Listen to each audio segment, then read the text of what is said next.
ఏం నొప్పిరా? ఇంకా తగ్గదా? భగవంతుడి గారు వచ్చారు. మీ బ్లెస్సింగ్స్ అండి, సీట్ వచ్చింది.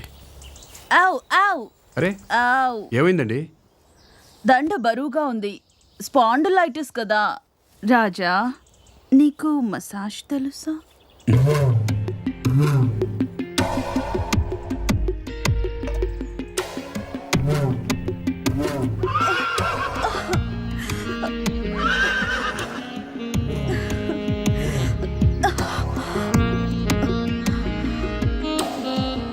ఏయ్ రాజా, మా గర్ల్స్ చేస్తుంటే పెయిన్ తగ్గలేదు.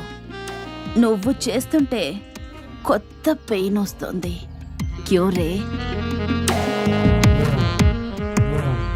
ఏయ్ రాజా, ఎలక్షన్లో ఎలా గెలుద్దామనుకుంటున్నావు? నా దగ్గర ఒక ఐడియా ఉందండి.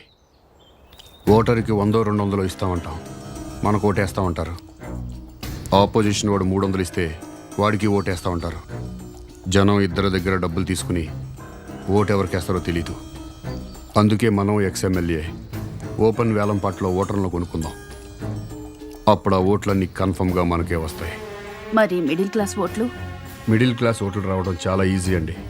అవి సానుభూతి ఓట్లు. వాగ్దానం చేస్తే పడిపోతారు. ఫ్రీ అనగానే ఓట్లన్నీ ఒక పార్టీకి ఇచ్చి గెలిపించారు.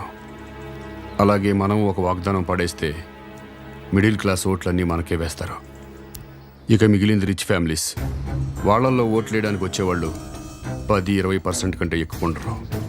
అందుకని వాళ్ళ గురించి పట్టించుకోవాల్సిన అవసరం లేదు. ఏమండి, జేపీకి ఫోన్ చేస్తారా?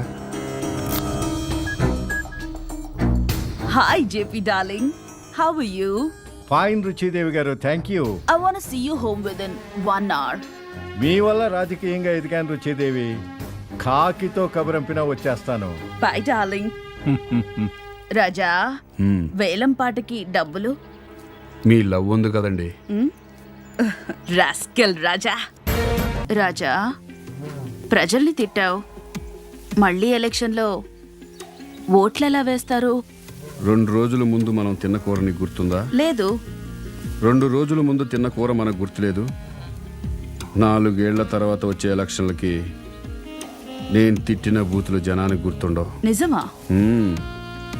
5 సంవత్సరాల పాలనలో 4 సంవత్సరాల 11 నెలల్లో ఏమీ పట్టించుకోకుండా చివరి నెలలో బ్యాంకు రుణాలు ఇప్పిస్తాం, ఫ్రీగా ఇల్లు ఇస్తాం, ఫ్రీగా గ్యాస్ ఇస్తాం, ఉద్యోగాలు కూడా ఇప్పిస్తామని ప్రజలకు చెప్తే చాలు, వాళ్ళే ఓట్లేసి మనల్ని గెలిపిస్తారు.